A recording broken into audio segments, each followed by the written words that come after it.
Uncle ডাল দেন। কতটুকু লাগবে? 900 গ্রাম। 900 গ্রাম। 900 গ্রাম কোন হিসাব? মিল মতো নেন, 1 কেজি নাহলে হাফ কেজি। 900 গ্রাম তো কোনো মিল আসে না। 900 গ্রাম হিসাব মিল হয় না? 900 গ্রাম কোনো মিল আসে না। তাহলে 100 গ্রাম ফ্রি দেন। ফ্রি তো আমাদের এখানে সিস্টেম নাই।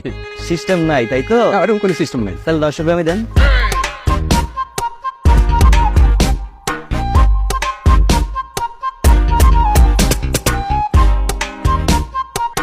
এটা কেজি কত? এটা 900 টাকা দেবে। এটা এটা 450 টাকা দেবে। এটা তো কম কেন? এটা ভাই একটু নরম আছে হালকা। ভাই এইটা হাফ কেজি দেন আর এটা হাফ কেজি দেন, দুটা মিলাই দেন। ভাই দুইটা ভালো আর পচা একসাথে মিশিয়ে দিব। ঠিক আছে। 100 গ্রাম কম। আরে বাইরে আয়।